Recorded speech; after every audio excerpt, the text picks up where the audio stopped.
기도하겠습니다.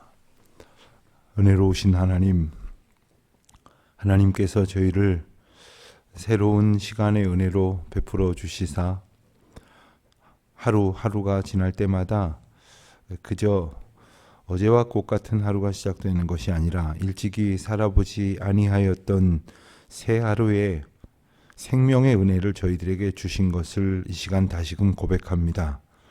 이 은혜는 세상 그 어디에서도 얻을 수 없는 것이요, 저희가 아무리 애쓰고 수고하여도 가질 수 없는 것일진데, 하나님께서 이 크고 놀라우신 시간과 생명의 은혜를 주셨사오니 이 하루 오직 주님의 뜻대로 이 시간을 살아가는, 그래서 생명의 은총을 누리는 귀한 날 되게 하여 주시기를 간절히 기도드립니다. 하나님, 새로운 예배당에서의 첫 두 주를 보내고 여러 가지로 저희들 마음 가운데에 느끼는 것이 참 많습니다. 그동안 얼마나 저희들이 크신 은혜 가운데 살고 있었는지를, 또 이 일이 얼마나 힘들고 어려운 일 가운데에 저희들에게 그 은혜의 과정들을 통과할 수 있도록 주님께서 함께하여 주셨는가를 저희들이 깨닫게 하셨습니다. 아버지 하나님, 저희들의 남은 평생의 삶이 또한 저희들이 교회의 이름으로 모일 때에도 또 흩어져서 사명자로 살아갈 때에도 우리 주님께서 지금껏 저희와 함께 하신 것처럼 또한 함께 하실 표징을 보여주신 것인즉, 주와 동행하는 기쁨으로 모든 불신앙의 유혹을 떨쳐내고 오직 믿음으로 살아내는 저희들 되게 하여 주시기를 간절히 기도드립니다. 교회로 교회된 본분을 잘 감당할 수 있도록 새로운 예배당 시대를 살아가게 주님 저희들에게 귀한 깨우침과 결단을 허락하여 주시기를 원합니다. 그저 저희들 있을 공간 하나 마련하느라고 허덕이며 아무것도 할 수 없는 그러한 연약한 자들로 두지 마시고 힘있게 주님께서 이 교회를 통하여 이루어 가시고자 뜻하시는 바를 저희들 열심으로 이루어 갈 수 있도록 주님 도와주시옵시고, 무엇을 해야 하는지 성령께서 일깨워 주시고 인도하여 주시며, 또한 하지 말아야 할 것들과 해야 할 것을 분별할 수 있는 지혜도 주시고, 또 하나님께서 이 지역 사회와 장차 오고 오는 모든 세대를 향하여 선교적 사명을 가지고 저희들의 교회가 역할을 다 할 수 있도록 주님 인도하여 주시기를 간절히 기도드립니다. 하나님, 특별히 이 나라와 이 민족을 위하여 사랑으로 중보하며 애통해 하셨던 예수님의 눈물을 닮을 수 있는 그러한 성도들, 그런 교회 되게 하여 주시옵소서. 민족과 열방을 향하여 하나님의 뜻을 소망하는 교회가 되게 하여 주시옵소서. 다시금 전쟁의 불길로 접어들고 있는 저 중동의 암울한 현실을 보면서 이 세상에 정말 하나님께서 주시지 아니하시면 평화가 이루어질 수 없다고 하는 사실을, 그리고 무엇보다도 전쟁이 없는 것으로 평화를 삼는 어리석은 자들이 되지 않도록 늘 하나님과 동행함으로 주님과의 관계를 바르게 가져가는 저희와 교회와 세상과 열방이 될 수 있도록 주여 저희들 작은 기도를 시작하게 하여 주시옵소서. 하나님, 이제 사순절을 보내고 있습니다. 저마다에게 허락하여 주신 귀한 은혜의 시간들을 묵상하면서 매일매일의 삶이 십자가를 향하신 그리스도를 저희도 따르며 저희도 그와 같은 십자가의 길 가운데에서 베푸신 특별한 은혜를 맛보게 하옵소서. 아버지 하나님, 오늘도 원근각체에 흩어져 있는 모든 교우들 주님의 권능으로 붙들어 인도하여 주옵소서. 감사하오며 예수님의 이름으로 기도하옵나이다. 아멘. 마태복음 19장 말씀을 1절부터 22절까지 함께 보겠습니다. 마태복음 19장 말씀을 1절부터 22절까지 함께 봉독하도록 하겠습니다. 예수께서 이 말씀을 마치시고 갈릴리로 떠나 요단강 건너 유대 지경에 이르시니 큰 무리가 따르거늘 예수께서 거기서 그들의 병을 고치시더라. 바리새인들이 예수께 나와 그를 시험하여 이르되 사람이 어떤 이유가 있으면 그 아내를 버리는 것이 옳으니까. 예수께서 대답하여 이르시되 사람을 지으신 이가 본래 그들을 남자와 여자로 지으시고 말씀하시기를 그러므로 사람이 그 부모를 떠나서 아내에게 합하여 그 둘이 한 몸이 될지니라 하신 것을 알지 못하였느냐. 그런즉 이제 둘이 아니요 한 몸이니 그러므로 하나님이 짝지어 주신 것을 사람이 나누지 못할지니라 하시니 여짜오되 그러면 어찌하여 모세는 이혼 증서를 주어서 버리라 명하였나이까. 예수께서 이르시되 모세가 너희 마음의 완악함 때문에 아내 버림을 허락하였거니와 본래는 그렇지 아니하니라. 내가 너희에게 말하노니 누구든지 음행한 이유 외에 아내를 버리고 다른 데 장가드는 자는 간음함이니라. 제자들이 이르되 만일 사람이 아내에게 이같이 할진대 장가들지 않는 것이 좋겠나이다. 예수께서 이르시되 사람마다 이 말을 받지 못하고 오직 타고난 자라야 할지니라. 어머니의 태로부터 된 고자도 있고 사람이 만든 고자도 있고 천국을 위하여 스스로 된 고자도 있도다.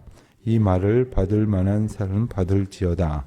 그때에 사람들이 예수께서 안수하고 기도해 주심을 바라고 어린 아이들을 데리고 오매 제자들이 꾸짖거늘 예수께서 이르시되 어린 아이들을 용납하고 내게 오는 것을 금하지 말라.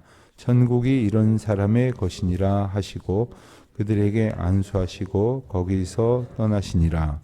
어떤 사람이 주께 와서 이르되 선생님이여 내가 무슨 선한 일을 하여야 영생을 얻으리이까. 예수께서 이르시되 어찌하여 선한 일을 내게 묻느냐. 선한 이는 오직 한 분이시니라. 내가 생명에 들어가려면 계명을 지키라. 이르되 어느 계명이오니까. 예수께서 이르시되 살인하지 말라, 간음하지 말라, 도둑질하지 말라, 거짓 증언하지 말라, 내 부모를 공경하라, 내 이웃을 내 자신과 같이 사랑하라 하신 것이니라. 이에 청년이 이르되 이 모든 것을 내가 지키었사온데 아직도 무엇이 운전하고자 할진대 가서 내 소유를 팔아 가난한 자에게 주라. 그리하면 하늘에서 보화가 내게 있으리라. 그리고 와서 나를 따르라 하시니 그 청년이 재물이 많음으로 이 말씀을 듣고 근심하며 가니라. 아멘. 오늘 말씀은 여러 가지 신앙적 주제를 다루는 그런 말씀이다. 이렇게 이해가 될 것입니다. 먼저 오늘 말씀의 초반에 보면 결혼과 이혼에 관한 교훈이 등장을 합니다. 이 언급을 자세하게 살펴볼 겨를도 없이 우리는 언뜻 생각을 하기를 이혼은 하면 안 된다. 이혼은 나쁜 것이다. 이렇게 단정을 짓는 그러한 인식들이 과거 오랫동안 교회 안에 있었습니다. 그리고 그것을 마치 큰 죄악시 하는 그러한 시선들이 없지 않아 있었습니다. 그렇지만 오늘 본문의 진의는 결혼에 참된 뜻 그리고 이혼의 불가피성에 관하여 성도들이 가져야 될 책임성이라고 하는 주제로 분명히 우리가 다시 확인을 할 수가 있겠습니다. 먼저 오늘 본문을 이혼에 관한 교훈이다라고 보는 것 자체가 시각적인 오류입니다. 오늘 본문에 나오는 이혼의 양상은 구약의 이혼이라고 지칭하기도 민망한 아내를 버리던 행태에 관하여 예수님께서 말씀하시는 것입니다. 오늘날 이혼을 한다 그러면 다른 표현으로 갈라섰다 이런 말 쓰지 않습니까? 요즘의 이혼은 갈라서는 것입니다.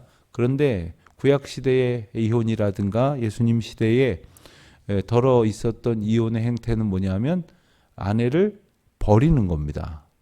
아내를 버리는 것.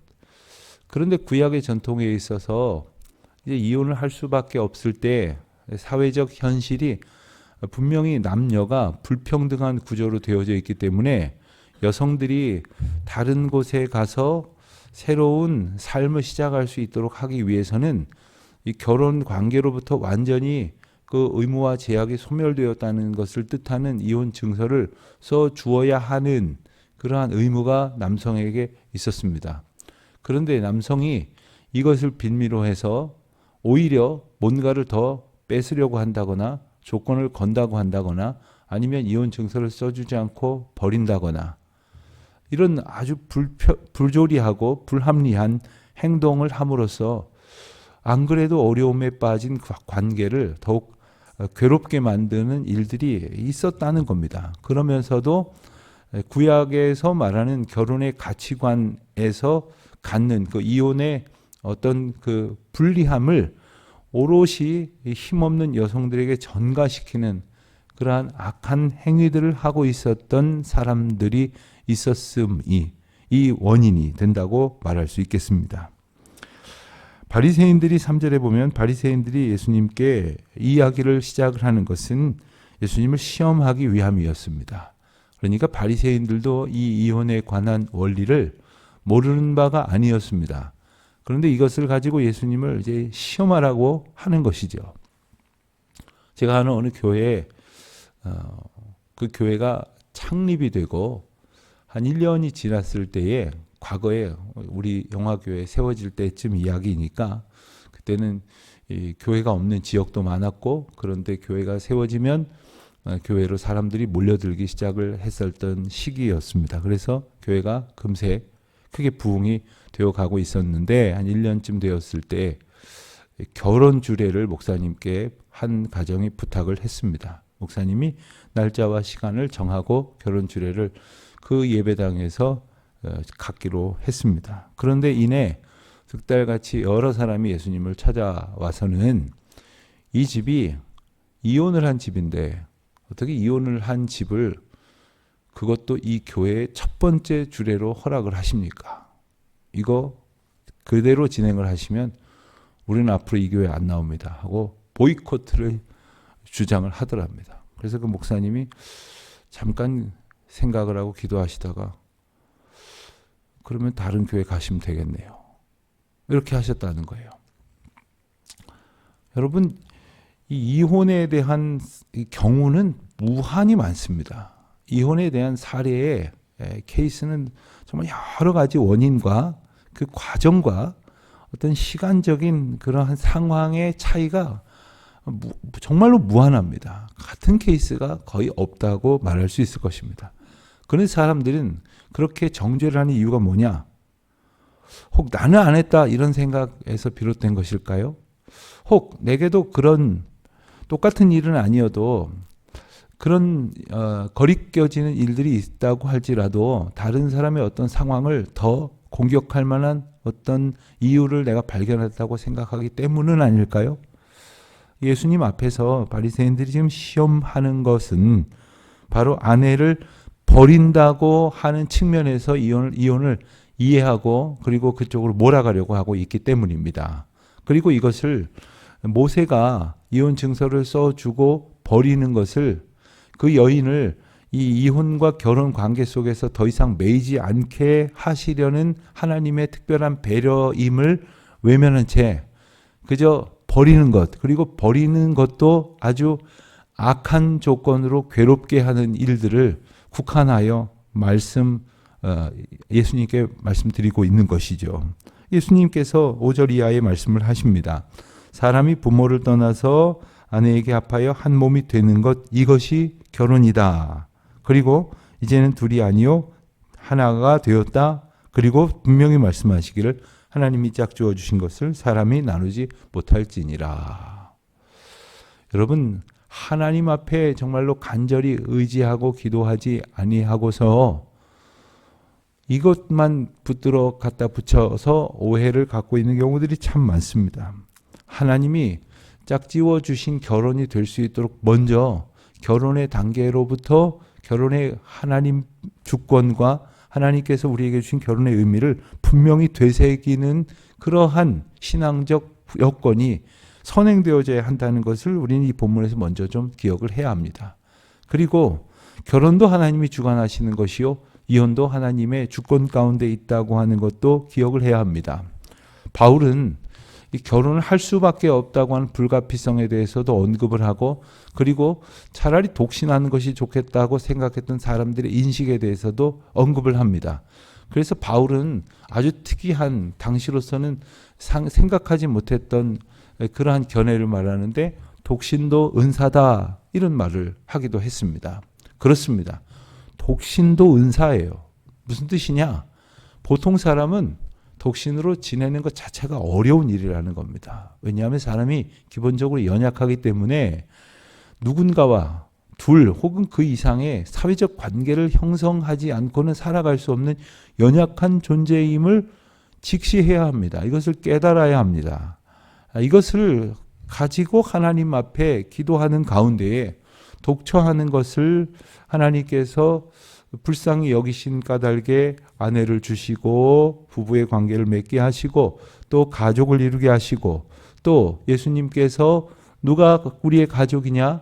하나님의 뜻을 함께 행하는 자라야 가족이 아니냐라고 말씀하시면서 공동체 안에 가족을 주신 그 의미들을 한 가지 맥락에서 함께 이해를 해야 한다는 것입니다. 그런데 이 독신의 은사를 받은 사람들이 정말 있어요. 무슨 뜻일까요? 혼자 지내는 것이 아무 문제가 없고 오히려 그것이 더 어떤 일을 하는 데 있어서 유익하다고 생각을 하시는 분들이 그렇습니다. 물론 이것은 철저히 하나님께서 주신 그 인도하심과 성품에 대한 그 하나님의 은혜를 깨닫는 것에 기반해야지, 자기 마음대로 오늘은 내가 독신의 은사야, 그래서 내 멋대로 혼자 살고, 그러다가 오늘은 내가 그런 건 아닌 것 같아, 그러고선 내게 주어진 환경에 매몰돼 가지고 또 살아간다거나, 이렇게 제멋대로 해서는 될 일이 아닌 것이요. 오직 하나님께서 이루어 가시는 뜻 가운데에서 하나님께서 허락하시는 이 가정의 관계를 우리가 기억해야 할 것입니다. 19장 하반부에 보면 예수님께서 이번에는 어린아이들을 두고 교훈하시는 말씀이 나옵니다. 왜 이런 일이 있었느냐? 13절에 보니까 사람들이 예수님께서 안수하고 기도해 주심을 바라고 어린아이들을 데리고 왔다고 했습니다. 당시로서 어린아이들은 정말 옛날 우리 우스갯소리로 애들은 가라, 애들은 가, 이렇게 생각을 했어요. 무슨 상황인지 언뜻 이해가 되시죠? 장사치가 좌판을 하나 벌려놓고 물건을 팔려고 하는데, 물건을 살만한 어른들은 가까이 오지를 않고 그 물건 하나 살 생각도 없이 그냥 맛보라고 조금 잘라놓은 그 엿조각을 그냥 갖다가 집어먹는 어린이들만 잔뜩 꼬여 있으니까 어떡합니까? 애들은 가라 한단 말이에요. 애들이 쓸모가 없다고 본 거죠. 애들이 유익하지 않다고 본 겁니다. 그런 시각이 당시에 있었습니다. 애들은 유익하지 않다고 생각을 했던 거예요. 그러나 하나님께서 어린아이들을 소중히 여기시는 그 사랑의 관점을 예수님을 통해서 분명히 보여주셨죠. 그리고 어린아이와 같이 되지 않으면 천국에 들어갈 수 없다는 말씀을 하셨습니다. 이 말은 당시로서는 파격적인 이야기였습니다. 파격적인 사건이었습니다. 여러분, 어떤 교회에서 무슨 특별 새벽 기도회라든가 뭐 특별 기도회 뭐 이런 거 할 때 오늘 여러분들이 보시는 그림대로 본다면 어린아이들을 요 위에다 올라 앉혀가지고 이렇게 집회를 하거나 이런 모습을 혹시 보신 적이 있으실 겁니다. 아주 오래전 어느 교회에서 어린아이들이 이렇게 여기 올려다가 놓고 집회를 하면서 목사님이 이렇게 때때로 안수도 하시고 그러면서 집회를 했더니 장로님들이 본인들만 올라갈 수 있는 강단에, 본인들은 장로님이니까 대표기도 하실 수 있어서 올라오셨죠. 본인들만 올라가는 강단에 이 세례도 안 받은 어린이들이, 입교도 안 한 어린이들이 막 올라가게 했다고 말이에요. 막 크게 문제를 삼았다고 해요. 이런 생각들이 오늘 본문의 이제 원인이 된 겁니다. 어린아이들은 필요가 없기 때문에, 가치가 부족하기 때문에 가까이 오는 것 자체도 의미 없다고 생각을 했으나 예수님께서는 천국이 이런 사람의 것이라고 했습니다. 역시 어린아이가 가지고 있는 어떤 전폭적인 수용성, 그리고 자기가 아무것도 할 수 없는 존재임을 알고 부모에게 철저히 의존하는 그러한 성향으로부터 오늘 본문의 이해를 우리가 찾을 수가 있습니다. 어린아이와 같은 마음으로 정말 기뻐하며 춤추며 감사하며 찬송하는 거죠. 새로운 예배당에서 정말 기쁜 것은 어린아이들이 뛰면서 찬양할 수 있는 모습을 보게 되었다는 것이라고 생각을 했습니다.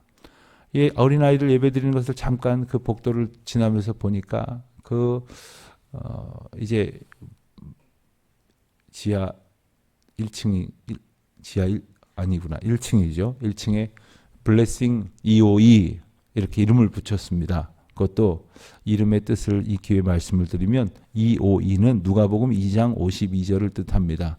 예수님께서 지혜와 키가 자라면서 하나님과 사람들에게 더 사랑스러워 가시더라. 우리 아이들이 키가 자라고 지혜가 자라면서 사람들과 하나님께 더 사랑스러운 어린아이들이 되기를 바라는 마음을 담은 그런 이름입니다. 거기서 어린아이들이 막 기뻐하며 춤을 추며 막 뛰며 그렇게 찬송을 부르는 모습을 보니까 어디 어른들이 그럽니까? 체면이 있어가지고 그렇게 막 때로는 억누르면서 때로는 표현을 자제하면서 그러나 어린아이들은 그렇지 않아요. 하나님 앞에서 기뻐한다고 하는 것을 그대로 표현할 수 있는, 비록 잘 모르지만, 비록 잘 못하지만, 비록 어른들처럼 능력이 있고 가치 있다고 사람들에게 인정되지는 못할는지 모르지만 오직 나를 사랑하시는 하나님 앞에 순전한 마음으로 나아가는 거죠. 교회에서 어린아이들을 만나면 제가 이렇게 안아줄 때 처음에 낯선 아이들은 제법 안 오기도 하지만 이내 금세 와서 안깁니다. 왜 그럴까? 자기가 사랑받고 있는 걸 아는 거예요. 자기 예뻐하는 거 아는 겁니다. 그럼 와서 안깁니다. 그런 마음을 얘기하는 것 아닐까요? 하나님께서 나를 사랑하시고 나를 예뻐하시는 것, 나를 인하여 기뻐하시는 것을 알 때에 정말 그에게 모든 것을 다 바치는 그러한 전적인 의존이 가능한 어린아이와 같은 심정을 우리가 과연 가지고 살아가는가, 가지고 표현하고 있는가. 또 예수님 말씀하셨죠. 어떤 사람이 와서 또 질문을 했습니다. 무슨 선한 일을 해야 영생을 얻을 수 있습니까? 사람들은 생각을 한 겁니다. 영생을 얻기 위해서는 선한 일을 해야 하는 것이다. 이렇게 인식을 하고 있었습니다. 마치 나의 선행이 업을 쌓아가지고 하늘에 다다를 것이다. 이런 생각들을 하곤 했던 것입니다. 그러나 예수님께서는 영생을 얻는 것과 그리고 천국에 합당한 것이 무엇인가를 아주 선명하게 말씀을 하십니다. 먼저는 계명을 지키라고 말씀을 하십니다. 이 계명을 지키라는 것은 궁극적인 조건이 아니었습니다. 그 과정 속에서 그가 더 이해하기 좋은 조건이었습니다. 특별히 계명을 아주 철석같이 여겼던 유대인들에게 있어서는 더욱 그렇습니다. 그들에게 있어서 하나님께로 나아가는 것은 궁극적으로는 하나님을 향해서 나아가는 모든 삶의 태도를 의미하는 것입니다. 예배 드리러 가기 위해서 여러분들이 오늘 아침에 혹시 차를 몰고 오셨습니까? 여러분들이 해야 할 일 중에 하나는 차선을 잘 지키고 신호를 잘 지키고 그리고 속도를 잘 지켜서 운전을 해서 교회까지 오시는 겁니다. 그러나 그게 궁극적인 게 아니지 않습니까? 차선을 지키고 그리고 신호를 지키는 게 궁극적인 것이 아니지 않습니까? 그것을 통해서 예수님 앞으로 나아가는 것, 또 예수님 앞으로 나아가는 것을 통해서 하나님의 은혜를 향하여 나아가는 것. 그래서 하나님께서 우리를 인도하여 주시는 천국과 영생의 원리 가운데에 그들이 알기 쉽도록 율법을 제시하셨습니다. 그런데 그 율법을 다 지켰다고 말하는 거예요. 아마도 오래전부터 율법에 익숙한 그러한 바리새인이었던 모양입니다. 혹은 서기관이었던 모양입니다. 나름대로 율법을 잘 지키고 있다고 생각했던 겁니다. 그러니 아무 문제가 없다고 생각을 한 것이죠. 그러나 하나님께서 나를 사랑하시고 인도하시고 어제 우리가 주일 설교 말씀으로 예수님께서 보셔서 눈물을 흘리시기까지 한 그 예수님의 심정을 도무지 생각하지 아니하고 있었던 인생의 어리석은 모습을 우리를 일깨워 주시는 것이죠. 그것은 바로 예수 그리스도를 따르면서 예수 그리스도의 사랑의 삶을 살아가는 것, 하나님의 인도하시는 궁극적인 그 사랑의 은총에 합당한 삶을 살아가는 것입니다. 그것을 21절에는 내가 온전하고자 할진대 가서 내 소유를 팔아 가난한 자들에게 주라. 그리하면 하늘에서 보화가 내게 있으리라. 그리고 와서 나를 따르라. 그 말씀을 하십니다. 여러분, 이 말뜻의 뜻을 우리가 왜 이 청년처럼 근심하느냐 하면 이 재물이 있으면 안 되는 모양이다. 혹은 재물을 일단 바쳐야 자격이 주어지나 보다. 내가 가지고 있는 것을 내놓아라 이렇게 요구하는데 아직은 이것을 내놓을 그런 마음이 도무지 없는 그러한 현실에 대한 이반 때문에 거부감이 생기고 마는 것입니다. 그러나 오늘 본문을 우리가 자세히 볼 필요가 있는 것은 이 청년이 재물 때문에 근심하였다는 겁니다. 다시 말하면 이 재물이 예수님 앞에 나아가는 것, 예수님을 따르는 것, 예수님을 따라 살아가는 것, 그리하여 천국에 이르고 영생에 얻는 것에 걸림돌이 되고 있다는 사실이에요. 모든 사람들에게 모든 재물이 그럴 리가 없습니다. 근데 어떤 사람에게는 이 재물이 많다고 해서 꼭 그렇게 되고 적다고 해서 무시해도 될 만한 수준인 것도 아닙니다. 그것이 재물이 아닐 수도 있습니다. 그것이 어떤 권력일 수도 있습니다. 알량한 세상 속에서의 지식과 인기와 명예일 수도 있습니다. 이것이 더 내가 의지할 만한 것이라고 생각해서 그것을 붙들고 살아가려고 할 때에 우리가 예수 그리스도의 인도하심 앞에 온전할 수가 없는 거예요. 그때 갈등하는 겁니다. 내가 가지고 있는 것을 오히려 더 의지해야 된다고 생각하는 범민들이 그치지를 아니하는 겁니다. 예수님께서는 이 세상에서 우리가 가지고 살아갈 수 있도록 주신 그 모든 것을 하나님의 뜻을 이루는 도구로 사용할 만한 믿음의 능력을 주셨습니다. 물질도 있어야 합니다. 지식도 있어야 합니다. 권세도 있어야 합니다. 그러나 그보다 더 중요한 것은 그보다 더 귀한 예수 그리스도의 이름, 주 예수보다도 귀한 것은 없다는 믿음의 고백이 있을 때 그 모든 것은 예수 그리스도의 이름과 하나님의 영광을 드러낼 수 있는 소중한 사명의 도구로 우리에게 쓰여질 것입니다. 그와 같은 믿음으로 살아가는 사람, 그가 바로 천국과 영생에 합당한 사람이라는 이 말씀을 기억하면서 나는 오늘 하나님 나라에 합당한가, 주님이 약속하신 영생을 받을 만한 믿음의 사람인가 묵상하시면서 우리를 새롭게 하시는 은혜를 누리는 저와 여러분 되시기를 축원합니다.